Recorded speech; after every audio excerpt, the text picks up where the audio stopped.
Fala aí, galerinha! Vamos para mais uma aula de Química. Eu sou o professor Wanderson Araújo e a aula de hoje vai ser sobre eletroquímica. Vamos falar especificamente sobre as pilhas, tá? Mas vamos lá. O que seria, então, a eletroquímica?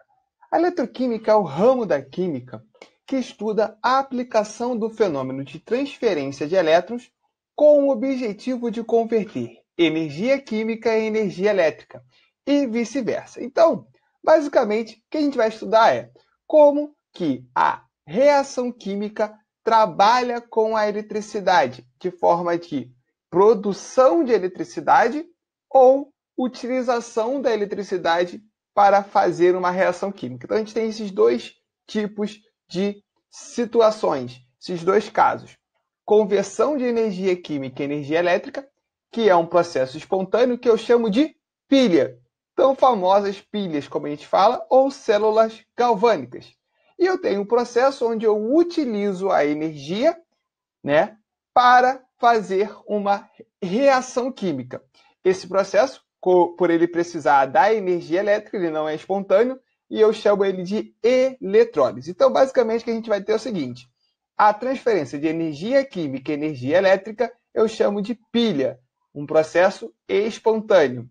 E a transferência de energia elétrica para energia química eu chamo de eletrólise, tá? Lembrando que lise significa quebra, quebra utilizando corrente elétrica. Então, eu vou ter a quebra de moléculas ali. Agora, em ambos os casos, o que a gente vai ter são reações de oxirredução, onde eu tenho, na verdade, a combinação da oxidação, que é nada mais nada menos que a perda de elétrons por algum dos elementos participantes, e a redução, que é o ganho de elétrons. Então, a oxirredução ela é a combinação desses dois casos, que devem sempre acontecer juntos. Por quê? Se alguém perde, é porque alguém vai ganhar. Não tem como ser assim. Lembra que na natureza, nada se cria, nada se perde, tudo se transforma. Então, se eu tenho alguém perdendo elétrons, eu tenho alguém ganhando esses elétrons. Então, por isso que eu chamo de oxirredução. Tá bom? Aí, vamos ver aqui um exemplo de oxirredução. Considere o seguinte exemplo: reação entre o zinco metálico e a solução aquosa do cátion cobre 2, cobre 2+. Então, olha só. O zinco metálico vai apresentar o seu NOx igual a 0, substância simples. E o cobre, na forma de íon, cobre 2+, com NOx mais 2. Quando eu tenho a reação acontecendo, o zinco metálico passa para zinco 2+, ficando agora com um NOx positivo. Ou seja, ele perde 2 elétrons e o NOx dele vai aumentar. Toda vez que o NOx aumenta, eu tenho a oxidação. Então, eu digo que o zinco perdeu 2 elétrons, sofreu a oxidação. Em contrapartida, o cobre, que era mais 2, 2+, ele passa a ser cobre metálico, cobre 0, substância simples. Então, eu percebo que o NOx de mais 2 foi para 0, então ele diminuiu. Dessa forma, se esse NOx diminuiu, eu tenho, então, que ele sofreu uma redução. Se o zinco sofreu oxidação, o fato dele sofrer oxidação fez com que o cobre reduzisse. Então, nesse caso, eu vou chamar o zinco, que sofreu oxidação, de agente redutor, porque ele age reduzindo o cobre. E o contrário vai acontecer. O cobre, ao sofrer a redução, ele vai passar a ser chamado de agente oxidante, porque ele faz com que o zinco oxide. Lembrando que um não vai acontecer sem o outro, tá bom? Então, só para a gente finalizar aqui, né? O átomo íon que doa o elétron é denominado redutor ou agente redutor, porque provoca o ganho de elétrons de outro átomo ou íon. O átomo ou íon que recebe elétrons, portanto, sofre redução. É denominado oxidante ou agente oxidante porque provoca a perda de elétrons, a oxidação do outro átomo ou íon, beleza? Lembrando que sempre uma anda com a outra, não tem como isolar elas. A pilha, então, onde ela vai entrar nessa situação? Tá? Aqui vocês podem ver, né, um esquema muito similar a uma pilha. que a gente utiliza no nosso dia a dia, uma pilha seca ou a pilha de Leclanché. Nela, a gente vai ter dois polos, duas partes, né? O polo negativo e o polo positivo. O que vai acontecer aqui, gente? O que isso aqui tem a ver com o que eu estava falando de reações de oxidação e redução? O polo negativo, né, eu chamo ele de anodo, tá? O anodo, ele é onde ocorre a oxidação. E aí, olha só, eu vou ter o polo negativo, um elemento aqui que vai estar sofrendo oxidação, ou seja, ele vai estar perdendo elétrons. Se ele perde elétrons, é porque alguém vai ganhar. Quem vai ganhar é o polo positivo. Só que os elétrons, eles não vão passar por dentro da pilha. Eles vão passar por um circuito externo à pilha. Dentro desse circuito externo, né, eu vou ter aqui um circuitozinho elétrico. Pode ser um controle remoto, um carrinho de pilha. Então, o que vai acontecer? Esse movimento de elétrons do polo negativo pelo circuito para chegar ao polo positivo é o que a gente chama de corrente elétrica. Então, como que a pilha funciona? Eu tenho a perda de elétrons no anodo. Esses elétrons eles vão atravessar o nosso circuito até chegar ao catodo, onde vai acontecer a redução, que é o polo positivo. Por isso que é importante colocar as pilhas em quê? Na ordem, né? Se você colocar o contrário, não vai estar ligado, né? Você não vai ter o cara perdendo elétron para transferir o elétron para o outro. Então, é basicamente disso. Dentro da pilha, eu vou ter dois eletrodos imersos em uma solução eletrolítica, uma solução que conduz corrente elétrica. Tá? Então, lembra sempre disso. Ou seja, uma solução que contém cátions e ânions, cargas positivas e cargas negativas. Para a gente entender melhor como funciona uma pilha, vamos ver o exemplo mais simples, né, o mais famoso, que é a pilha de Daniell. A pilha de Daniell foi feita lá em volta de 1800 e pouquinho, né? Não vamos pensar em data aqui, mas ela consiste em quê? Dois eletrodos, um de zinco e outro de cobre. O eletrodo de zinco ele vai estar imerso numa solução de sulfato de zinco, ou seja, eu tenho a placa de zinco metálico e os cátions de zinco, os íons zinco 2+, presentes na solução. Da mesma forma, eu vou ter, do outro lado, a placa de cobre e os íons cobre 2+, do sulfato de cobre. Então, pensa o seguinte, o eletrodo, então, vai ser formado um eletrodo que é o negativo, o anodo, o outro eletrodo positivo, formado por um metal e a solução dos seus íons, formado por um metal e a solução dos seus íons. O que vai acontecer? Um desses eletrodos vai perder elétrons. Nesse caso, o eletrodo que perde elétrons é o zinco, ou seja, onde vai ocorrer a oxidação.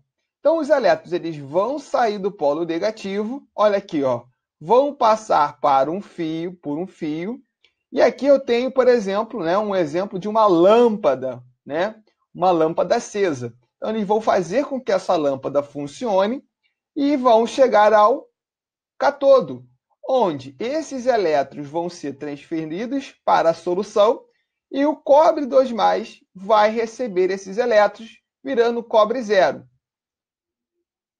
Entre os dois eletrodos, eu tenho o que eu chamo de ponte salina, que tem a função de fechar o circuito e permitir a transferência dos íons de um lado para o outro. Vamos falar mais dela ali para frente.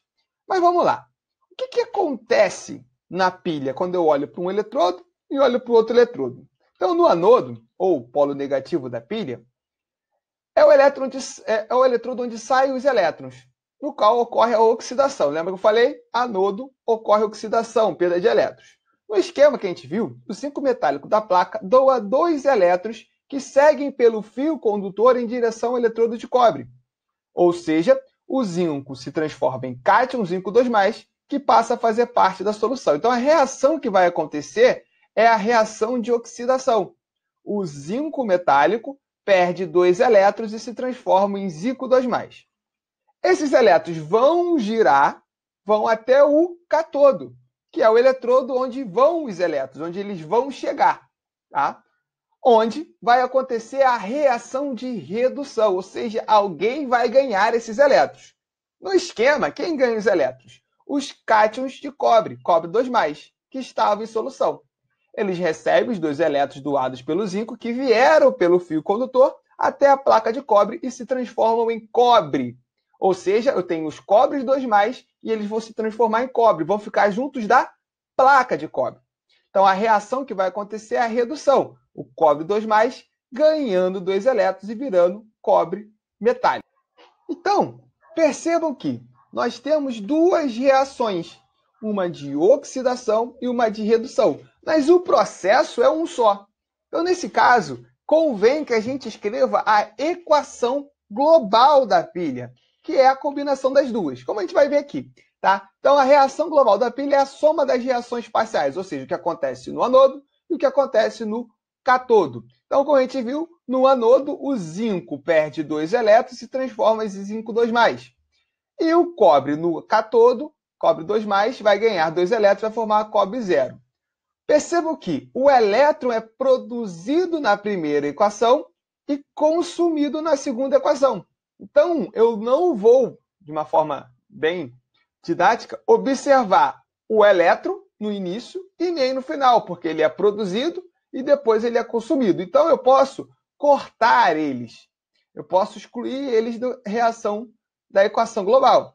Então, nesse caso, qual vai ser a combinação? Eu tenho o que tenho antes da seta, zinco sólido mais cobre 2+, formando o que está depois da seta, zinco 2+, mais cobre 2+. Então, essa é a equação global. Então, a equação global é só você juntar, né, as 2 equações numa única equação. Mas vamos lá.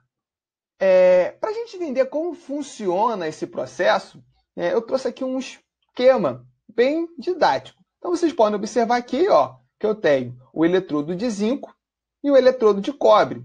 E aqui eu tenho um circuito entre eles. Tudo bem? Então, vamos lá. O que vai acontecer aqui? Primeiro, eu vou ter, como vocês podem observar, eu estou ligando o sistema. Perceba que aqui eu tenho um zinco 2+, que vai ser formado. Os elétrons vão passando por aqui e chega à placa de cobre. Vamos ver de novo, ó. Zinco perdeu elétrons, forma zinco 2+. Os elétrons atravessam o circuito. Enquanto eles atravessam o circuito, eles vão fazer o quê? Olha aqui, ó, vão acender a lâmpada até chegar na placa de cobre. Quando ele chega na placa de cobre, olha aqui, ó, o cobre 2+ da solução com 2 cargas positivas, eles são atraídos pela placa que está negativa e recebe esse elétron grudando nela.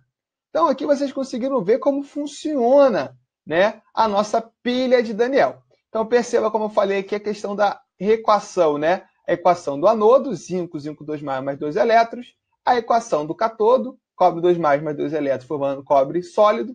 E aqui, ó, a equação global do processo. Aqui, a gente pode observar a ponte salina. E por que ela é importante? Primeiro, que ela tem que fechar o circuito, né? A gente já estudaram em eletricidade, em física, provavelmente. Vocês têm que ter o circuito fechado. O circuito aberto não tem condução de corrente elétrica. E aí, o que vai acontecer aqui? Vamos falar melhor sobre a ponte salina. Por causa dos fenômenos descritos na pilha de Daniel, o que a gente vai ter? No anodo, a placa de zinco diminui de massa. Por quê? Porque o zinco está oxidando. Ao mesmo tempo que a concentração de cátion zinco em solução aumenta, ou seja, o zinco sai da placa e vai para a solução. Então, você tem um aumento de cargas positivas. Do outro lado, a placa de cobre aumenta de massa. Por que ela aumenta de massa? Porque o cobre que estava em solução recebe os elétrons e vira cobre metálico e fica junto. Só que, dessa forma, a quantidade de cargas positivas de cobre 2+ em solução vai diminuir. Então, perceba o seguinte, você tem um aumento de cargas positivas de um lado e uma redução de cargas positivas do outro, ou um aumento de cargas negativas, porque elas estão em igualdade. Então, as soluções de ambos os eletrodos perderiam a neutralidade elétrica e acabariam atrapalhando o funcionamento da pilha. Então, nesse caso, você adapta a ponte salina para permitir a migração de íons de uma solução para outra. O que é ponte salina? É uma ponte, é uma solução ali que você tem, uma ligação entre elas, que tem uma solução de íons positivos e negativos. Então, por exemplo, se você colocar o KCl, o cloreto de potássio, na ponte salina, o que vai acontecer? Conforme você tem a transformação dos íons de um lado e do outro, de um eletrodo, do anodo e do catodo, você vai ter a transferência dos elétrons. Então, vamos lá. KCl, você vai formar K+, e Cl-. Então, na pilha, você vai ter o seguinte, a migração dos íons negativos, Cl-, para o eletrodo de zinco, por causa do aumento de íons zinco 2+ em solução. Já do outro lado, como eu tenho uma redução das cargas positivas, eu vou ter a migração dos íons potássio +1 para o eletrodo de cobre por causa da diminuição. Então, aonde tem mais carga positiva, você vai ter os íons negativos migrando para lá. E aonde você tem menos cargas positivas, ou seja, mais cargas negativas, você vai ter os íons positivos migrando para lá. De forma que você consiga manter aquela neutralidade elétrica ali. E faça com que a pilha funcione por mais tempo. Se você pegar e retirar a ponte salina, no momento que você faz isso, a pilha para de funcionar. Então, a ponte salina ela é super importante também. Ela tem um papel ali de fazer com que todo aquele sistema funcione, do eletrodo, anodo e do catodo. Beleza? Aí, vamos falar sobre a notação química. Por quê? Nem todo momento a gente vai ficar desenhando aquela célula ali. Então, a forma mais fácil de você representar é utilizando esse esquema aqui. De um lado, eu vou representar o anodo. Então, aqui, ó, substância metálica que sofre oxidação e o cátion que se forma. Então, aqui eu estou falando da oxidação. E do outro lado, eu vou ter a redução. O cátion que sofre redução e a substância metálica que se forma. Perceba que entre esses dois eu tenho uma linha aqui, ó, um traço duplo. Esse traço duplo representaria a nossa ponte salina. Então, eu tenho anodo, ponte salina e catodo. Então, eu vou ter aqui, ó, por exemplo, na pilha de Daniel, o zinco, que é a substância que sofre oxidação e transforma em zinco 2+. Esse é o nosso eletrodo positivo, negativo, o nosso anodo. A ponte salina e, do outro lado, o nosso catodo, o cobre 2+ em solução, que ganha elétrons e vira cobre metálico. Beleza? Tranquilo? Agora, uma coisa muito importante é o quê? É a quantidade de energia produzida, tá? Você viu que no esquema acende uma lâmpada. Vou até voltar aqui, ó. No esquema, o que ele acontece? Ó, se a gente voltar aqui, quando sofre a oxidação e os elétrons passam, a luz acende. Mas será que essa pilha ela vai ser, produzir, vamos dizer assim, ela vai produzir energia suficiente para fazer essa lâmpada acender? Uma lâmpada de casa? Será? Provavelmente não. A gente está trabalhando com uma pilha muito simples. Você precisa de uma quantidade de energia muito maior. Mas como que eu posso saber a quantidade de energia que uma pilha vai ter? Pelo potencial padrão de redução. O que seria isso, gente? Potencial padrão de redução, como o nome diz, é o potencial de reduzir. Padrão porque ele é padronizado. O potencial padrão de redução mede a capacidade de uma determinada espécie química receber elétrons, ou seja, sofrer redução. Então, você está medindo quanto ela tende a reduzir. Então, como você vai perceber, quanto maior o valor de potencial de redução, maior a capacidade que a espécie química, geralmente um cátion ou um ametal, possui de receber elétrons. Então, quanto maior uma espécie química com alto potencial de redução, ela tem facilidade para ganhar elétrons, sofre redução. Ao contrário, quanto menor o potencial de redução, menor a capacidade que a espécie química Geralmente o metal possui em ganhar elétrons. Então, espécie química com baixo potencial de redução, dificuldade de ganhar elétrons. Então, quanto maior o potencial, maior a chance dele sofrer redução. Então, gente, vamos falar sobre o potencial, tá? Você pode utilizar o potencial de redução ou o potencial de oxidação. Como eles têm o mesmo valor, apenas a carga trocada, né, o sinal trocado, você pode trabalhar tanto com um quanto o outro que não vai fazer diferença. Geralmente, né, nós químicos costumamos utilizar o potencial de redução como padrão. Mas como vocês podem ver aqui, eu tenho uma tabela, tá, de potencial, ou seja, esses valores eles são tabelados, e a partir deles você pode usar tanto um quanto o outro. Então perceba aqui, por exemplo, para o alumínio, né, o potencial de redução do alumínio ganhar 3 elétrons é menos 1,66. Agora, o potencial dele perder os elétrons, o potencial de oxidação, é mais 1,66. Então, a partir desse valor, você pensa o seguinte: se o potencial de oxidação é positivo e o de redução é negativo, o alumínio ele tende a oxidar. Se eu colocar ele com um elemento que tende a reduzir, por exemplo, o cobre, olha o potencial do cobre aqui, ó, mais 0,34 para reduzir e menos 0,34 para oxidar. Significa que ele tende a reduzir. Então, se eu coloco ele com esse eletrodo aqui, de cobre, o alumínio com cobre, o alumínio vai oxidar, vai perder elétrons, para o cobre reduzir pelo potencial. Então, quem tem o maior potencial de redução vai reduzir. Quem tem o maior potencial de oxidação vai oxidar. Mas eu não preciso trabalhar com os dois. Eu posso trabalhar apenas com o potencial de redução. Como eu disse, é como que nós químicos costumamos trabalhar. Então, o que você vai fazer aqui, gente?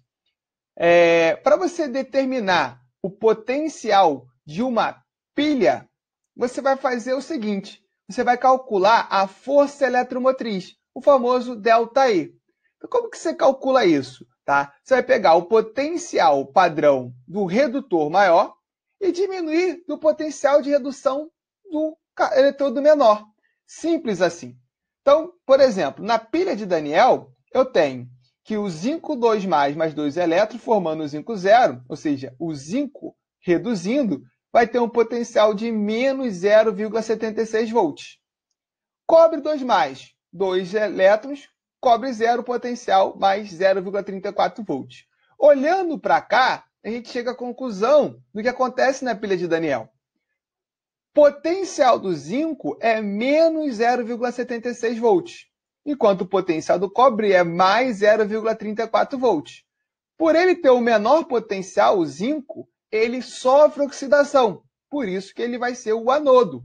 Em contrapartida, pelo cobre ter o maior potencial, 0,34 positivo, ele sofre redução, portanto, ele vai ser o cátodo. Então, é bem simples. O que tem o menor potencial é o meu anodo. Quem tem o maior potencial vai ser o meu cátodo. E aí eu quero saber quanto que a pilha vai produzir. Você vai fazer o ΔE. Pega o potencial de redução maior e diminui do potencial de redução menor.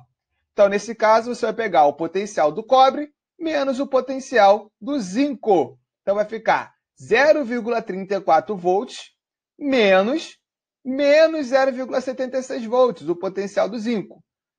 Vai transformar o 0,34 volts mais 0,76 volts e eu vou ter um ΔE de 1,10 volts. Ou seja, essa é a quantidade de energia, né, produzida em volts pela pilha de Daniel.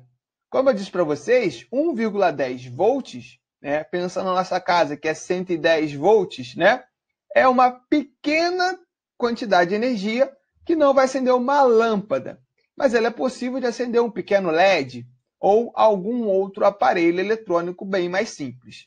Tá bom?